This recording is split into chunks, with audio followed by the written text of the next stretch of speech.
shake it up. Shake it up. Hey everybody, here in TC3 Kids, we've been learning for the last 3 weeks how we can shake it up in our lives so that we can have a better, closer relationship with Jesus Christ. And in week number 1, we read from Mark chapter 10 about a rich young ruler who asked Jesus, what do I need to do to go to heaven? And Jesus said, go sell all your possessions and give to the poor. Well, the guy walked away really sad because he loved his stuff. And so we learned in week number 1 that there are things that we hold on to tightly. So what is that one thing that you might be holding on to too tightly that God wants you to let go and trust in Him more? In week number 2, we read from Matthew chapter 12 about how Jesus really shook it up by all the stuff that was going on in the church. There were people selling animals and stealing money from people in God's church. And God was really, really upset. Jesus got down. He said, hey, guys, you are really turning this house of prayer into a den of thieves and liars. So he really shook it up. And so I want to ask you this question. What is the one thing that you have in your life that you could stand up for because you know it's the right thing to do?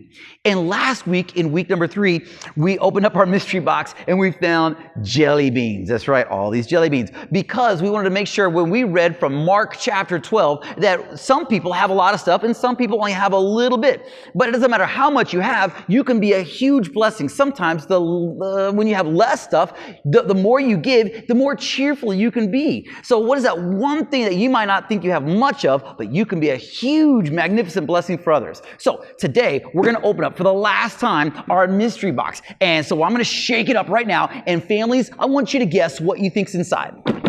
Oh, it feels heavy. Oh, okay, I'll give you like 5 seconds right now. Go ahead and talk about it. What could be in our mystery box today? Okay, you guys ready? 3, 2, 1. All right, let's open up the mystery box and find out what we have in here today. And today we have, oh man, look at it. This is crazy. We have a bucket of dirt and a bar of soap. Now, those two things don't go together, but actually they do go perfectly with our Bible story today. And we're going to be reading from John chapter 13. Now, before we get to that, let me give you a brief little background of what's going on. You see, in this time of period, people would walk through the cities with either barefoot or just very, very minimal foot coverage. And when you walk through the cities, they didn't nice roads that we have today. There were dirt roads, right? There were dirt everywhere, and even like animal things, stuff on the floor, and sometimes you would step in it, right? And when we had dinner back then too, most people, the average family, didn't have a table that would that was sitting up high where you sit at chairs. Most of the tables were down low where you would sit either crisscross applesauce or lay on your side.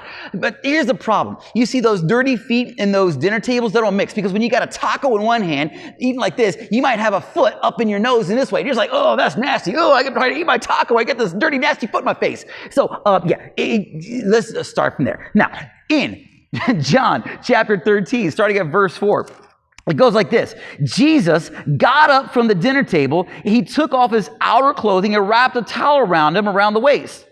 And why did he do that? Because typically what you would have is a person who was called a foot washer. The foot washer's job was to wash all the feet before the meal started. They looked around. They couldn't find a foot washer anywhere. Jesus, don't forget who he is. He's the Son of God. I know you didn't forget that. But Jesus, Son of God, stood up from the table. He wrapped the outer clothing around him, a towel around his waist. After that, he poured water into a basin and began to wash the feet of the disciples. All 12 of his boys were looking at him like, Jesus, you're the Son of God. Why are you washing our feet? We don't deserve to have you washing our feet. And he even dried all their feet off. And then he came to the last guy, Simon Peter. He said, Jesus, you shall not wash my feet. Lord, you can't do that. And Jesus said, if you do not realize what I'm doing right now, what I am doing right now, but later you will understand. And so later on, Jesus does wash the feet of Simon Peter. And he stops and he says, skipping down to verse 12, when he finished washing their feet, he put on his robe and he returned to his place. And he said to the disciples, do you understand what I have done for you? He asked them. You call me teacher, and that's the right thing to call me, because I am. Now that I, your Lord and teacher, have washed your feet, you also should wash one another's feet. I have set an example that you should go and do the same that I have done for you. Oh man, think about it. Let's shake it up right now in your life. Let's shake it up. Let me ask you this question. What's one thing in your life that you could find yourself being more of a service to other people and putting them first? How can you serve other people and put them before you? Maybe right now, in this time of uncertainty and a little bit of scaredness and fear, maybe right now what you could do is go find somebody who needs their house cleaned, or maybe their dog walked. Or maybe your family could volunteer to go to the grocery store and buy them groceries for them because they can't get out of the house. You know, there's a lot of things that you can do. Maybe you could even serve your parents right now by cleaning your room without being told. That sounds like fun, right? But no, seriously, you could do that. So guys, shake it up in your life. Find out that one thing that you can do, that you can serve others and put them first. We'll see you next time.